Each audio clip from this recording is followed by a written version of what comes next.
to say I'm excited about them would again be a huge understatement, because I think the ideas that you talk about, the ideas of consciousness, morality, evolution, evolutionary psychology, things of that nature, Buddhism. My sense, Bob, right now is that there are a lot of different fields that are converging on the same basic ideas, like the same basic question. And so let's jump into now, if you don't mind, some of your writings. Before we get into that, would it be fair to say that your writing's been heavily influenced by what some people call the field of evolutionary psychology? It has. You said early that evolution was a unifying theme in my writing.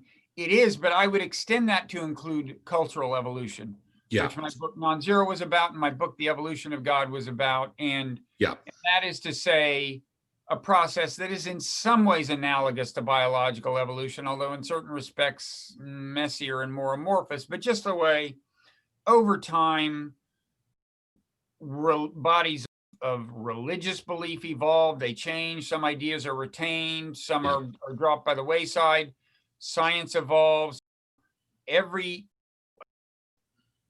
Strictly speaking, cultural evolution by one kind of, broad definition in a way, is all information that is transmitted non-genetically between people.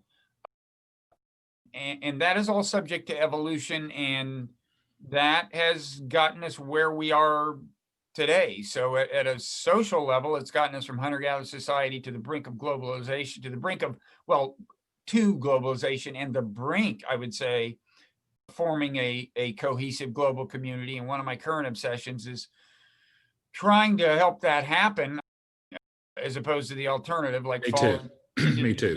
Of chaos and war. So anyway, I would say, but that's just a tangent that we can let go for now. And yes, you're right. Evolutionary psychology, that was one of the first, back before it was called evolutionary psychology, one of the first things to really, it was almost like a conversion experience. First in high school, when I understood the theory of natural selection, just as an explanation for biological life. But then in college, when I understood particular ideas that form the foundation of evolutionary psychology, in particular kin selection, which explains why relatives may be inclined through evolution to extend altruism to one another, to kin. I became a true believer, first in evolution, Darwinism in high school, and then in college, in the kinds of ideas that do constitute evolutionary psychology. Absolutely. So I had a chance, and I'm a little embarrassed to admit this, but I had a chance over the quarantine to read The Selfish Gene by Richard Dawkins, which I was familiar with evolution and all the ideas behind that. But man, what a beautifully written book. I question whether Professor Dawkins communicates some of his ideas in the nicest, in maybe the best way.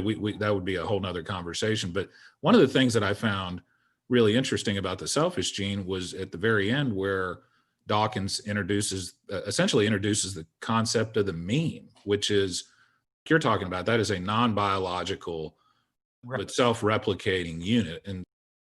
But I'll tell you, my awakening experience, Bob, I remember very specifically when this happened, was in 2016 during the election. And I remember I would sit there and watch the debates between Trump and Hillary Clinton with my wife. And after the debates, we'd say, man, Hillary really did a good job. She beat the crap, but he didn't know what he was talking about. And then I would call my dad, who has a college and master's degree and is a phenomenal human being, great guy. And he'd say, man, Trump really beat the what out of her.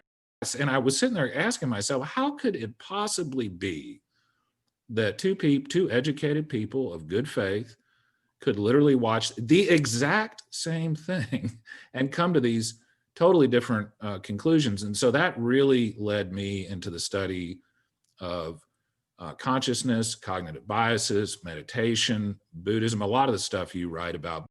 But in any event, I think what we're talking about here, folks, is there's biological evolution, and then there is evolution that's not biological, whether you call it psychological evolution, cultural evolution, whatever you want to call it. But that's, I think you'd agree, that is the underlying theme of a lot of your work.